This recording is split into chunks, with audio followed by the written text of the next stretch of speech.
So without further ado, I wanted to introduce Kelsa Laughlin.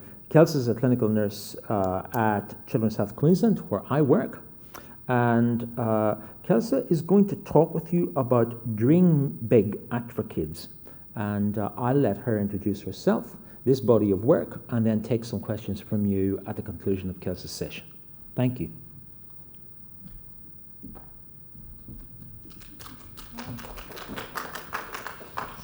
Hi, everyone. Thank you for having me this afternoon. My name is Kelsa Laughlin. Thanks, Frank, for the introduction. I'm presenting this on behalf of my team at the Centre for Children's Health and Wellbeing, where I work in Brisbane with the Children's Health Queensland Hospital and Health Service. And my lovely colleague, Peta, is the principal lead of this project, but I'm here today to hopefully be able to represent the work that she leads.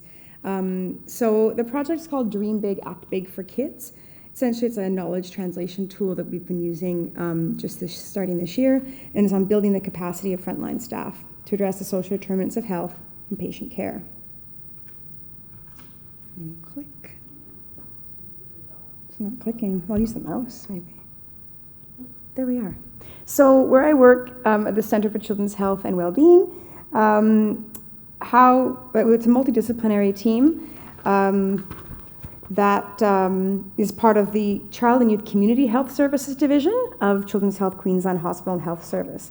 And what informs the way we work is we place the child at the heart of everything we do, and our team works in partnership across the healthcare continuum to improve health equity by addressing the social determinants of health.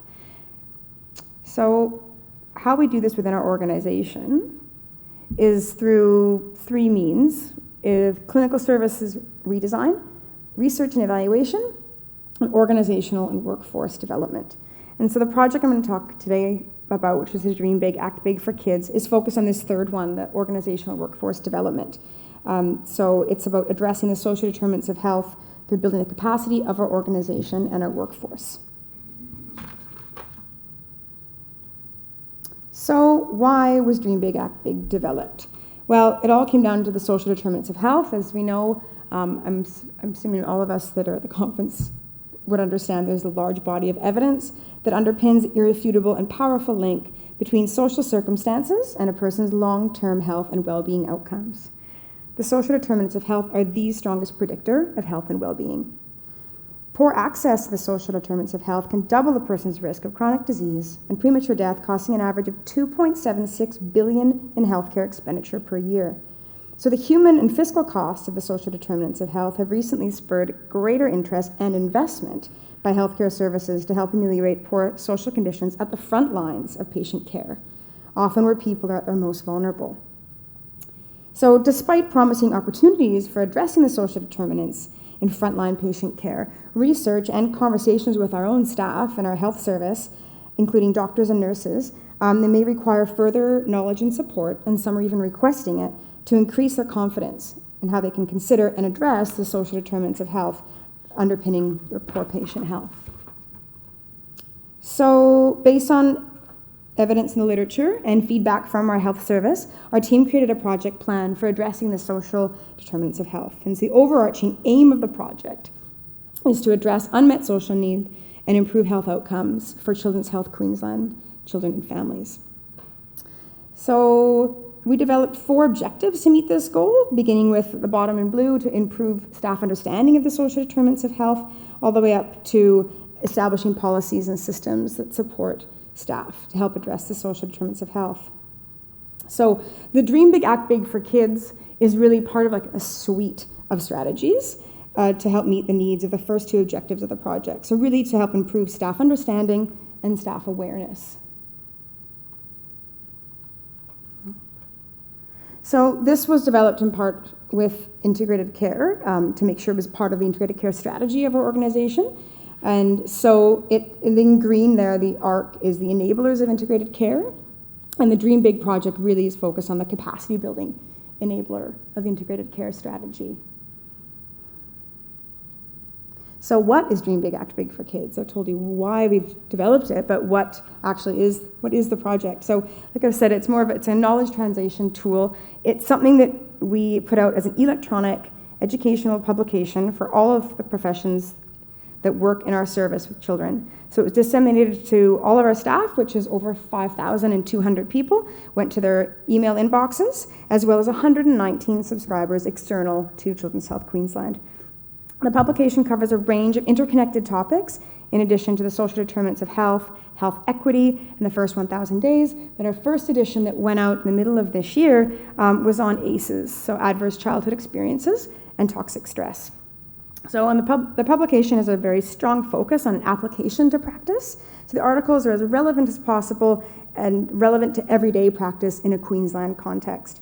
And we try to achieve this by including a range of features in the articles, links to videos, use of local data, and case studies. We also include reflective practice questions and links to additional reading and extra support resources.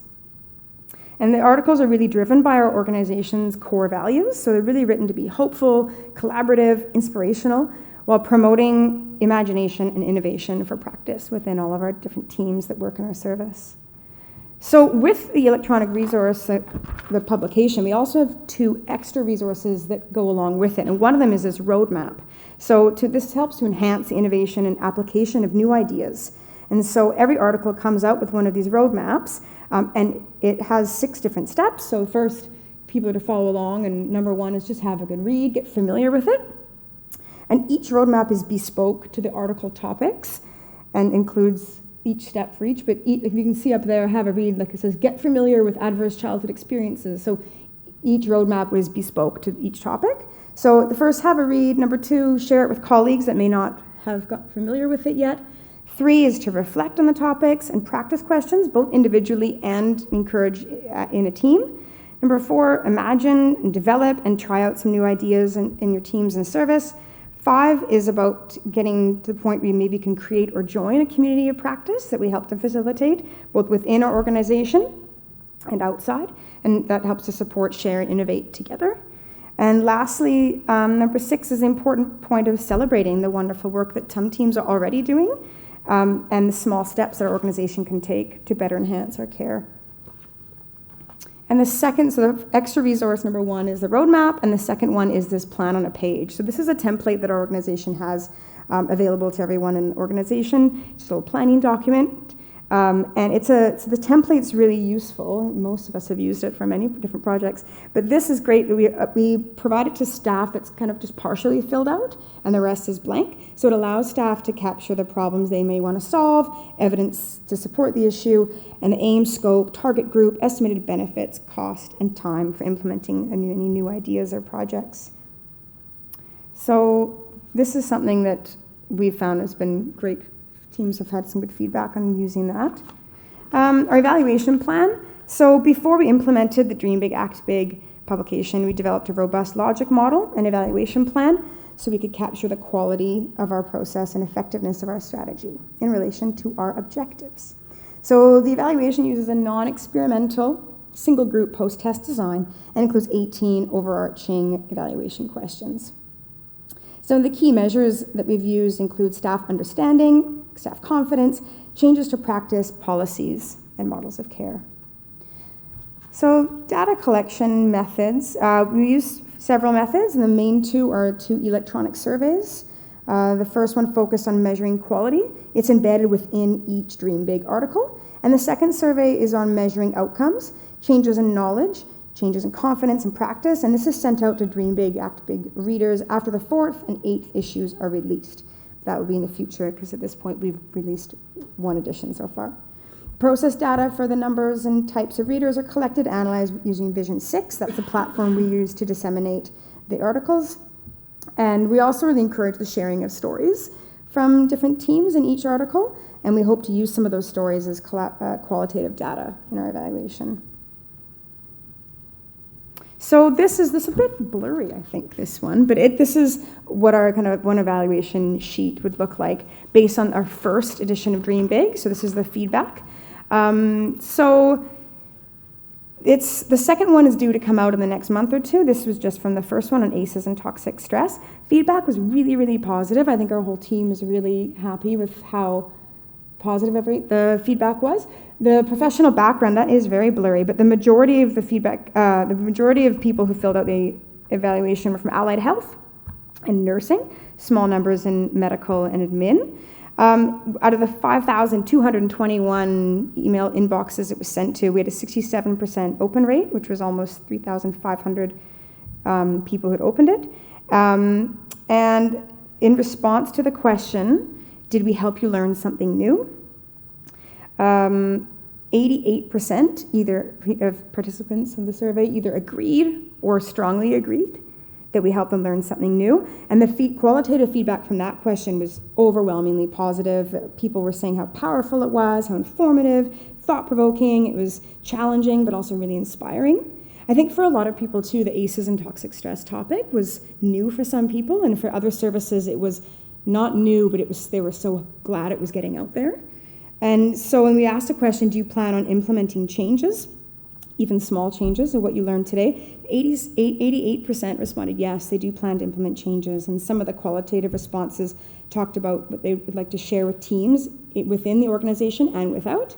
They wanted to, a few people asked to include this content in mandatory training, so all staff would understand the topic. Changing practice and models of care. People talked about just wanting to be more compassionate in their practice and understanding patient experiences more. So the Dream Big, like I said, this really tries to align with our organization's core values. It's part of a multi-pronged strategy for improving our organizational capacity to address the unmet social needs of children and families in our service. It's designed to be more than a publication. It's supposed to be a space for inspiration, imagination, and innovation. It's a space for supporting our staff, from nurses on the front lines of an emergency department up to physiotherapists working in rehab. And the idea is to make our service as best as possible. So Dream Big, Act Big for Kids synthesizes current literature and research and a range of topics and tries to provide guidance to reflect on the implications for our own practice and how we can deliver innovations, big or small, that can lead to fairer health outcomes for children, families, and communities, particularly those who may experience adversity. So it's an invitation for all our staff to dream of and act for a brighter tomorrow for our Queensland children and families. So thank you very much. You're all very welcome to subscribe to Dream Big, Act Big. I think even my sister in Canada has subscribed. You can subscribe in any service now. So you can just Google it, really. If you Google Dream Big, Act Big for Kids, it'll come up, or add Children's Health Queensland, it'll definitely come up. Our first edition is there on ACEs and toxic stress, along with those 2 support resources. And then the next edition will be coming soon. And then for further information, you can email our team at cchw.healthqueensland.gov.au. Thank you, Kelsa. Kelsa, can I ask you just to stay at the podium for a moment? Kelsa's got another session that she needs to go to. Are there any questions for Kelsa in terms of what she's just presented? Would it be appropriate to send the resources to general practices? Absolutely. Sorry for interrupting. That question was, would it be appropriate to send the resources to general practices? Just doing this for camera.